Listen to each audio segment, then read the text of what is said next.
পূর্বাচলের ৩০০ fit সড়ক হয়ে উঠেছে মরণ ফাঁদ। প্রায় প্রতিদিনই ব্যস্ত এই সড়কে ঘটছে দুর্ঘটনা। শুধু গত এক মাসেই বুয়েটের এক শিক্ষার্থী সহ নিহত হয়েছেন ১০ জন। এর মধ্যে গত এক সপ্তাহেই ৫ জনের মৃত্যু হয়েছে। বেপরোয়া গতির মোটরসাইকেল আর প্রাইভেট কার চালানোই এর প্রধান কারণ বলছেন এলাকাবাসী। এছাড়া পুলিশের নজরদারির অভাবকেও দায়ী করছেন অনেকে। রিয়াজ হোসেনের তথ্য ও ছবিতে প্রতিবেদন।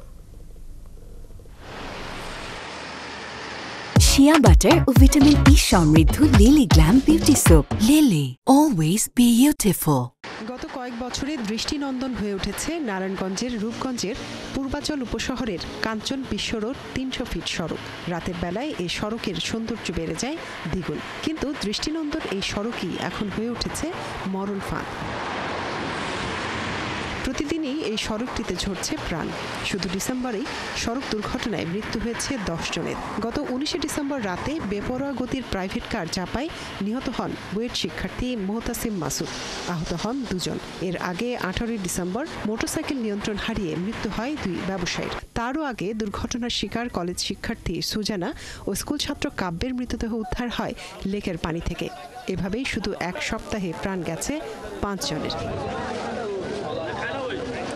স্থানীয়রা বলছেন, এসব দুর্ঘটনার একমাত্র কারণ বেপরোয়া গতির যানবাহন চলাচল। উশৃঙ্খল কিছু ছেলে ফেলে ওরা অতিরিক্ত গতিতে বাইক চালায়। তাদের নিয়ম নীতি না মানার কারণে এলাকাবাসী খুব আতঙ্কে থাকে। এই রাস্তার লিমিট স্পিড আছে ৮০, সেইখানে প্রত্যেকটা গাড়ির ১২০, ১৩০ প্লাস স্পিড থাকে। যারা বাইক চালায় তাদের কোনো ডিসিপ্লিন ঠিক নাই এবং বাইকের সিলিন্ডার পাইপ খুলে ফেলায়, গাড়ি নিয়ে যেমনভাবে তেমনভাবে বাউতি দেয়। ভাইরা যে এরকম করে চালায়, আমরা একটা রোজগারে চলতে ফিরতে গেলে আমরা একটা ভয় আতঙ্কের ভিতরে আমরা থাকি। কিছু বড় লোকের বখাটে ছেলে নেশা পানি করে বেপরোয়াভাবে গাড়ি চালায়। অভিযোগ স্বীকার করে উপজেলা নির্বাহী ম্যাজিস্ট্রেট ও সহকারী কমিশনার জানান, সড়কে বেপরোয়া গাড়ি চালানো বন্ধ করতে মোবাইল কোর্টের মাধ্যমে অভিযান চালানো হবে। আমরা ইতিমধ্যে মাইকিং করাচ্ছি, তাদেরকে জানানো হচ্ছে যে রাত ১১টার মধ্যে দোকানগুলো বন্ধের বিষয়ে তাদেরকে উদ্যোগ নেওয়া হয়েছে এবং তাদেরকে অবহিত করা হয়েছে।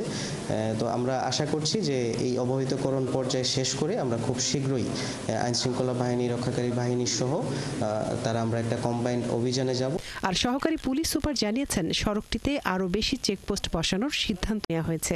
চেকপোস্টটা যখন আসছে সামনে, তারা ওই সময় গাড়িটা স্লো করছে। গাড়ি দেখানো স্লো হওয়ার পরে আবার চেকপোস্টটা পার হওয়ার পর আবার তারা তাদের সেই আগের বেপরোয়া গতিতে ফিরে যাচ্ছে। তো এই কারণে হয়তো দুর্ঘটনা ঘটছে। তো আমরা আমাদের ঊর্ধ্বতন কর্তৃপক্ষের সাথে কথা বলেছি যে চেকপোস্ট আরও একটা বাড়ানো যায় কিনা। তো আমাদের ঊর্ধ্বতন কর্তৃপক্ষ বিষয়টা বিবেচনা করছে। দৃষ্টিনন্দন এই সড়কটি নিরাপদে রাখতে কার্যকর ব্যবস্থা নেওয়ার দাবি জানিয়েছেন এলাকাবাসী সহ দর্শনার্থীরা। মনিরা কাজুরি, ৭১। দর্শক, এই বিষয়ে আরো তথ্য জানাতে রূপগঞ্জ থেকে যুক্ত হচ্ছেন আমাদের সহকর্মী রিয়াজ হোসেন। রিয়াজ, সড়কের কোন অংশে বেশি দুর্ঘটনা ঘটছে এবং এত দুর্ঘটনা যে ঘটছে, নিরাপত্তা ব্যবস্থা নিয়ে পুলিশ প্রশাসনকে কোনো ব্যবস্থা নিয়েছে কিনা, তারা কি বলছে জানাবেন? শুরু দিয়ে জানিয়ে রাখি যে দৃষ্টিনন্দন যে ৩০০ ফিট সেই সড়কটা কাঞ্চন থেকে তুলিন পর্যন্ত প্রায় ১২ কিলোমিটার দীর্ঘ। এই সড়কটা আসলে নির্মাণ করা ছিল পূর্বাচল শহরকে সৌন্দর্য বৃদ্ধি করার জন্য।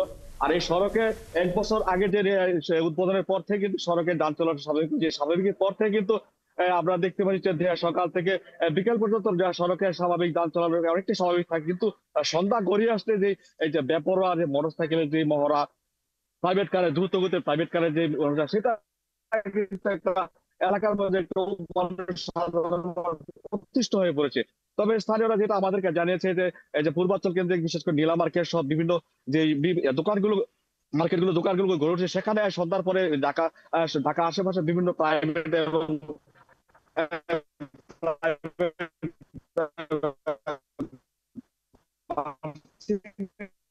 শিক্ষার্থী এবং দণ্ডাঢ্য গাড়ি চালিয়ে সড়কে একটা অপ্রীতকর সময় দুর্ঘটনা শিকার হচ্ছে। তবে স্থানীয়রা বলছে যে এটা যদি নিয়ন্ত্রণ না করে তাহলে কিন্তু এই সড়কটা আসলে একটা ভয়ঙ্কর মরণ ফাঁদের মতো একটা পরিণত একটা নামকরণ হয়ে যাবে।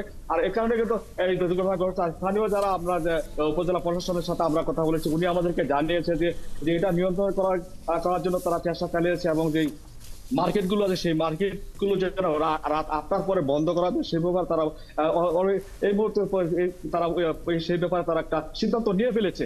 তারা হয়তো বা কয়েকদিনের মাঝে এই ব্যবস্থা নেবে। আর থানা সহকারী পুলিশ সুপার ওনার সাথে আমি কথা উনি বলেছে যে এটা আসলে নিয়ন্ত্রণ করতে গেলে পুলিশের পাশাপাশি যারা অভিভাবক আছে অভিভাবকটা যদি এটা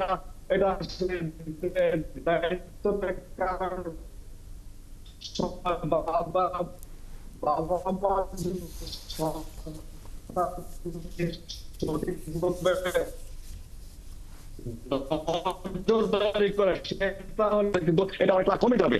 সেই জন্য কাজ করে গত 5ই আগস্টের পর কিন্তু বিগত 2 মাস আগে আমরা ওইরকম দেখতে পাই তারা স্বাভাবিক অবস্থায় ফিরে আসছে। তারা আমাদেরকে বলেছে যে একটা চেকপোস্ট তারা একটা বসে তারা কিছুদিন মধ্যে আরো একটা চেকপোস্ট বসাবে আর ভ্রাম্যমাণ আদালতের মাধ্যমে তারা অভিযান চালাবে আর বিভিন্ন জায়গায়।